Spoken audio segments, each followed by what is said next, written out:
What's up, everybody? It's your favorite Get Over Here's favorite nerd, and today we are looking at the Scorponok from Hasbro's Earthrise, I believe, Transformer line. I decided to go in on this. I'm not. Look, I could probably go into detail, but it would bore you. It's boring me even thinking about it. I'm not sure I made the right choice. We're going to take a look at it and kind of get to some sort of bottom line on that towards the end of the video. But I bought it, so we're going to look at it. That's the way love goes. That's also the way this review is going to go. But in order to get started, we need to look at accessories. Obviously, I needed to change the dynamics of the review due to the size of the figure.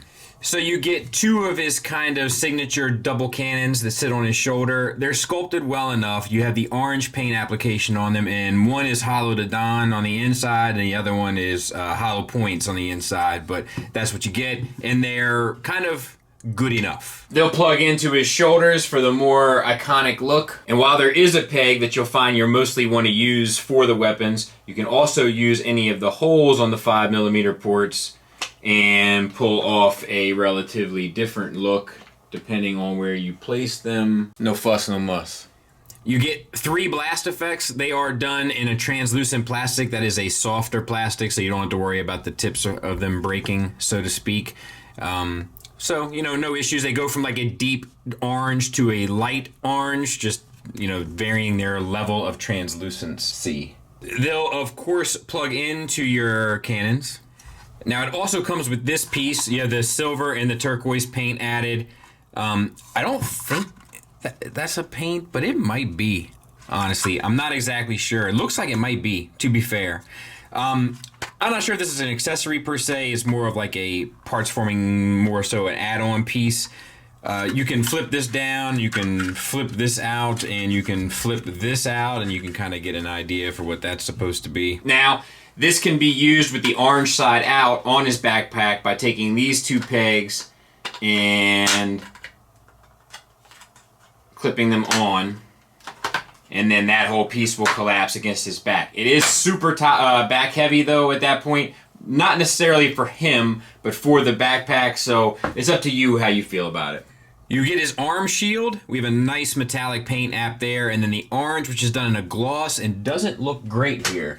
It looks far better when they do it in small patches than when they had to do it in a large section. You can see some of the silver coming through, some of the sprays aren't completely clean, but it's relatively fine. And then we have this metallic finish kind of look of the plastic here, and that looks nice enough. And then you get your 2 claws that unfortunately like poke through and kind of don't do much for the suspension of disbelief, rather, and that's what it looks like underneath. Now, of course, the claw can be applied to the forearm for the kind of signature shield look using 2 pegs and 2 holes. Now you can also take these purple plates off of here with the silver accents on both legs and connect them together and then plug them into the back of this for a more extended shield that can then plug into the purple side of his arm for a more probably familiar, more iconic, I guess, honestly, look. Now, that same gun and purple piece,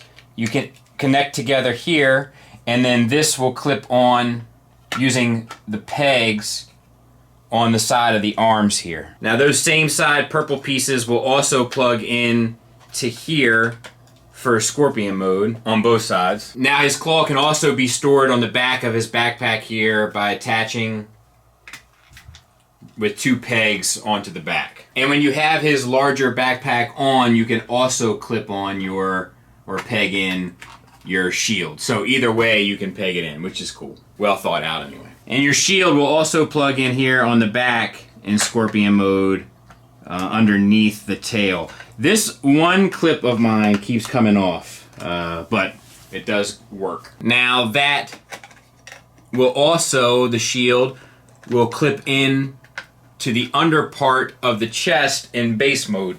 And mine came with this piece loose in the box, just a purple piece that was sitting there, a little housing. And that will actually form his collar. It'll come around the back side of his head, and it has 2 holes that it plugs into. And then lastly, for the accessory, you have Zarek himself. And we'll go over this. We go over the head a little bit when we go over the figure, but here it gives you maybe a better up close and personal view. Pretty decent head sculpt. The head headmaster comes off. While the head is in there, it does give you some extra swivel. The headmaster also has this face, which obviously we'll be looking at in a bit, and silver and red paint on it. And then to transform him, it's just fold down the legs and fold out the arms, kind of like a G1. And they are on ball pegs, little itty bitty ball pegs, and you pretty much just get the swivel. We got some red paint on the visor, legs up, and you can have him sit, and you can have him like this, which we'll show in a bit. And now let's get this guy transformed. So first of all, I want to show you this, which is pretty cool. If you open up this piece, you can see like the translucent plastic sculpted detail for the eyes underneath the visor, which I think is pretty awesome. Something they didn't have to do, a little extra love and attention. It's always going to go a long way with me. So bring that down, open this, bring the down, and then you'll see that you are starting to take some robot shape. Bring the arms up, bring the hands or arms down rather, flip the fist out. Same on this side. You also want to rotate these little purple pieces, and flip the chest down, and then you want to take off your antenna. And I don't know, I think that this folds your backpack up, perhaps. And these go somewhere here on the back. Oh, these little tabs here will go. Oh, and they're painted. Look at that. They'll clip into the side of his head there. And I think that's pretty much it. I'll get him cleaned up. We'll take a look at him. All right, so we already kind of talked about the head sculpt here and the paint. It looks decent enough. The head does swivel. It'll get you a little bit of up and down. For the shoulders, they are on a universal joint connected to a hinge inside, so you get a little bit of up and down, mainly due to transformation, and you get the swivel around. If that pops off, you know what? Let's just take them off. Without them, you get the swivel around, and you get a bicep swivel, a double jointed elbow, and then a wrist hinge in and out. You get a waist swivel. You get the same on the other side. Nice sculpted detail there in the chest, but nothing crazy, right? Nothing to write home about. This does seem a little unfinished to me. Maybe I don't have it quite right, but it does seem a little less than perfect. For the hips, we have universals again, so that gets you out for the full Van Damme. Forward and back for the most part. The full Monty, the backpack there gets in the way if I have it right. Thigh swivel, single hinge knee, gets you 90 degrees. Little purple paint accent there on the lower leg, I dig it. No ankle tilt. You do have an ankle rocker, so all of that works pretty well. You can also have these and hold these for guns, I bet. Or they look like guns that only shoot down. But you know what I mean? I don't know. Works well enough, I guess. Now, the head can go on the body, of course, and it can go with the Zarek headmaster on, or it can go with him off. And it's the same for Scorpion mode. Now he can pilot the Scorpion by unpegging these pieces, lifting these up, lifting this up. There's a little space here where you can sit him, and this notch on the back of his feet will kind of fit in there just right, and you can close it. And then close it all up, and now he's piloting it. Now the head, while in base mode, you can open up this flap and you can store it in the center and then close your flap down. And for your little fella, in base mode, there's actually 2 pegs right there that will fit into holes at the bottom of his feet and keep him standing there secured. All right, so let's talk about the figure. The face is painted with the silver, and then the visor, I think, might be painted. It looks like it's painted red. Then we have the antenna, and they actually have a gloss to them. They could be painted, I'm not sure. And we have basically a swivel, left and right. There is a hinge where it sits in. This is not my favorite. I mean, they did it to kind of pull off the headmaster all-in-one gimmick. But you can get a little bit down, and you can get a little bit up. It's just as you're manipulating it, in my experience, the head tends to pop off. There's tons and tons of sculpted detail, arguably too much, but it is kind of consistent throughout that level of sculpted detail. It's a design cue, obviously, that they have chosen. It's up to you how you feel about it. We'll move on to the shoulder. Once again, sculpted detail. This actually isn't too much for me. I kind of like this amount. Zero paint whatsoever. We have a soft ratchet out to the side for a little bit more than 90 degrees. We have, it wants to be a hard ratchet, but I don't think that it technically is, around. And you can probably maneuver this to get around. It's the kind of this thing back here that ends up banging it up, but why would you ever want his arm that way? Do you know what I mean? Continuing through, we have a ratcheted bicep swivel just above the elbow. And then we have a ratcheted elbow that gets you 90 degrees. So no real issues there. We do end up getting some paint down in the forearm section. We get some silver and some orange. Nice sculpted detail here too. Once again, it doesn't look too busy for me, which is nice. So we have a little bit of wrist motion in, out. We have the thumb, for lack of a better term, that'll get you down to there, which is actually a pretty great range. It is fairly menacing. And then we have the extra fingers, for lack of a better term, here. So you can kind of get it closed up. You can grip a figure in there and all that kind of jazz. It should work just fine. And then I'll try to get you a look at sculpted detail in there. Once again, not too much. The arms are kind of, you know, objectively, I think, the most well done in terms of their sculpt work. Then we have this area. Love the metallic paint here. The orange paint looks good enough. We have some silver accents as well. The Decepticon symbols tampoed on, so no real issues there. And we have waist swivel for 360. My head is popped off again with the collar. Just as a heads up, it is something that's just not super secured. For the hips, you do have a ratcheted outward movement that gets you the full Van Damme. It'll also get you forward all the way. And while we're here, we have a double jointed knee that gets you the full run, which is nice.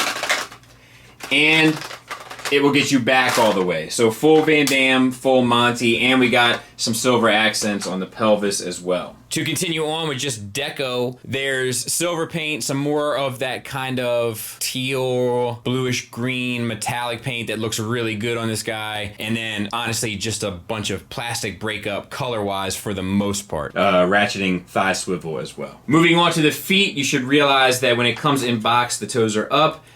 You can move the toes down. I honestly haven't decided which I like better, to be fair. But also in terms of where I'm going to display them, the profile of this figure does become important, so I might save some room. You never know. Either way, no ankle tilt up, no ankle tilt down, but you do get a pretty impressive rocker. And it looks like you should get an ankle tilt up and down, but I can't get it to budge, so I'm certainly not going to force it. And there he is from the back. Kind of looks like a kid getting ready to go to school with that backpack on, but you know, it's not the worst thing in the world. It's not offensive really in any way. It doesn't get on your nerves. It's just looking at it specifically from the back while he's in this specific stance. It looks like he's waiting for the bus. Standing straight up and down, size comparison wise, there he is with Trypticon. So Trypticon's still looking a little short. I'm always a little bummed at how he turned out in that regard. There he is with Metroplex, but to be fair, the Metroplex do have the extra third-party booties that was gifted to me by Mr. Brink, so it's not entirely a fair size comparison, but I think Metroplex is still probably a little taller than him. And there he is next to Fans Toys Omega Supreme. So a little shorter than I would like, but I can deal with it. And just for S&Gs, there he is with a Legends class Iron Factory Tarn, if you were thinking about getting him for a Legends collection. Alright, so we're going to start transforming him, and in order to do so, we're going to make sure that his shield is off. That means all three pieces. The shield proper, and then the two pieces that were attached to the legs, as well as his guns. We're going to rotate at the shoulder, up, bring the arm out, bend at the wrist to kind of make the scorpion look. We're going to do that on the other side as well. We're going to spin 180 degrees. We're gonna untab this stuff from his back. There's a tab on this back flap that will plug into the pelvis piece there. And it's a little hard to see, but there it is. we're going to spin the scorpion head around so that his face is facing down and the scorpion thing is on the other side. We're going to bring the scorpion legs out. And we're going to bring this flap down. Now on this side, we're going to take these flaps here. We're going to straighten them out. There's a little plastic clip here, for lack of a better term, that'll, listen, snap into place. That's just held with tension. Open these side flaps here. You want to make sure that everything is kind of lined up. And bring them together. And then you want to bring the feet up. I'll get you a look at that. Then bring these pieces back down. You can keep these pieces out. You want to bend at the legs for the full run till they sit on this side, and then these pieces will come around and peg into the thigh. Now you want to get your tail right, so to speak, and these two notches here had to fit inside of those tension things. So you need to bring this up to like a 90-degree angle here and then here, and then, you know, apply what force you need. And I'm sorry if you can't see what I'm doing here, to kind of get your tail stuck in. There's one side. And there's the other. And then your kind of last step here is to just fully extend the tail. And I'm not even sure if I showed it before, like this, there's another piece here that extends outward. And then you just kind of move that into position. I'll get it cleaned up, we'll take a look at it. So there it is in Scorpion mode. And you know, I think it works well enough. I mean, you get this articulation here and you get this extra bit. It's a shame that there's no wrist swivel so that you could kind of get a larger range here, but because the elbow is shaped down this way, I mean, I guess that helps him pick stuff up off the ground. I don't know. Not crazy about that. Another thing I'm not crazy about are the side legs. They're pretty cheesy. You get a hinge at this first, second, and then third knuckle, but there's no outward movement, so it always kind of looks really kind of stiff and doofy, to be fair. The tail, you get a fair amount of kind of go to here. I know these are supposed to be on the shoulder, but I don't know. I kind of like them up here. It kind of looks like a little bit more of like a roaming battle station, I think, than on the shoulder. But if you want to see that for the more sort of signature look, it's ain't nothing but a thing. Hook that up. There. I do like the red eyes on the Scorpion. Like, I do like the how all this kind of works here. That all really works for me. The general shape works for me. The transformation works for me. And in case you haven't noticed, he's been sitting here the whole time. Oh, you can't see him. Tiger tracks. Now to go to base mode, I've taken off all of the accessories to include the head. So that's the two purple side pieces, the two guns, and the head. And what we have to do here is straighten the legs out on both sides. We have to put the tail away, so to speak. So 1, 2, take off this, which is what I should have said when I said all accessories. 3, unpeg it from the places here in the knee. Hopefully that gets you a better shot of where it was plugged into as well. And then extend that. All right, so the next thing that we need to do is get the legs sorted. So untab your purple panels. Bring these two pieces up. And basically what you need to do is have the universal joint exposed. The purple piece facing towards the front. So hold on one second. Flip these pieces out here that are underneath those panels. This piece comes around.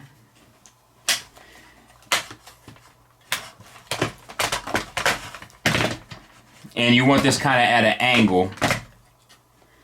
And we're going to do the same for the other side. I don't know if you can see. Let me just adjust them real quick. So we want the universal exposed. And then just rotate on the thigh swivel there. Bring this down. Bring that down. Bring your ramp down. And you can put these flaps down as well. And then your tailpiece has 2 clips here that'll clip right into his nether regions betwixt his legs. And then you just want to get his arms sort of up with the purple pieces. You can close off all the hands.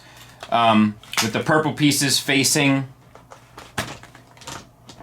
towards the front, or you know what I mean, the front of the ramp. Same on this side. And you can open this up. I'll get it cleaned up. We'll take a look at it. And there it is, and I'll try to go kind of freehand here so that you can see some of the detail. Like some of this orange does show up really well, like on the ramp. If you know me or you know my channel, this silver looks good there, then you know that I'm pretty forgiving of base modes. I generally find them all to be kind of cool. I'm not super critical of them. I think that they work when they're abstract. I think that they work when they're more literal. I think they just kind of work, especially for Transformers. It's the mechanical nature of it. Like, you can never really go wrong because it's an abstract kind of concept anyway in regards to their base modes. And this one does as good a job as many. You know, the best one I've seen probably to date is still the Make Toys Pandanus, but it doesn't mean that this one isn't fantastic, because it is. But that's for me, and I'll be the, like I said, I'll be the first to admit that I am not the most critical of base modes, and there might be someone out there that lives and dies for base modes, and they may be like, man, as far as base modes go, this is a garbage one. And you might be right, bro, but I don't know anything about them. I know that they look pretty cool. I know that that's a Legends class figure on top of them, so it'll work pretty well for that scale, especially if you're incorporating it into a diorama or perhaps something else. And hopefully that gives you some sort of an idea. This section here with the hips and the knees, you can kind of get that into any configuration you want. You can make the knees towers. There's a tons of different stuff you could do in your own personal configurations to make this kind of fit your needs. And I kind of feel like that's how base modes tend to go anyway. So long story long, it works well enough for me. And actually, to be fair, I might have these backwards. They might need to go on the opposite sides, but you get the drift. Final thoughts wise, let's start with the negatives. The scorpion legs are kind of a bummer. It would have really been beneficial if you could get them to splay out a little bit. Would have definitely helped with posing, would have definitely helped look more menacing in scorpion mode, would have definitely helped just all around. There's a lot of sculpted detail on this guy. Sometimes it looks great, sometimes it looks too busy. It's kind of a case-by-case basis. I feel like the upper body is done fairly well. The lower body kind of gets carried away, especially in the hips. It's distracting. Sculpted detail should be like how Prince described a drummer. You should always hear the drums, but it should never be work to listen. There's also some like little issues here and there, like the head has a tendency to want to pop off and not stay stuck on. And actually, to be fair, the biggest issue I have with this guy overall is that stuff tends to pop off. A lot of stuff is held with like little C-clips, and not C-clips, but like tension clips. And as I've been maneuvering the figure, it's just popping off left and right, and sometimes has been warping and damaging the kind of softer plastic that they use as a result. I also find that the head is a little too big for the body. That's obviously a subjective thing. It's obviously my opinion, but it does feel that way to me. The upper body in general seems way bigger than the lower body, and it kind of throws off the look. It kind of makes him look more like a child than it does like a large, intimidating bot, in my opinion. But there are positives though, and plenty of them, honestly. I love the integration of all the accessories and like the parts forming elements, and how fun it is to kind of pop stuff off, pop stuff back on, clip it on here, plug it in there in order to make different looks that are kind of unique to the bot overall. The transformation sequences, both to Scorpion and to base mode, are effortless, fun, enjoyable, intuitive, which is important for a toy this size that can easily become cumbersome, obnoxious, and annoying to deal with if things aren't kind of easily manipulated into a space where the alt modes make sense. And it works here. It has a strong presence because of the size. It has a surprising amount of paint on it. Of course, I would have liked far more, but it does have some, and it has a significant amount. And the integration of the headmaster gimmick throughout all three modes kind of works seamlessly. The articulation works across the board. It would have been nice to get an ankle tilt up and down. You can cheat it by manipulating the flaps on the back, but still kind of a bummer. And he is a little top heavy, but nothing that can't be sorted with some TLC in regards to the posing. So look, it's a soft recommend for me. It's kind of fine if you're fine with it. It's not going to blow you away. It's not going to surprise you in any good way, but it's also not going to terribly disappoint you either. I don't hate it, which is a step in the right direction, because I hated Metroplex, and I think it's probably a bit better than Trypticon, just in terms of presence and the way it showcases. That being said, I hope that helped. Thanks for listening. Thanks for watching. Until next time, take care.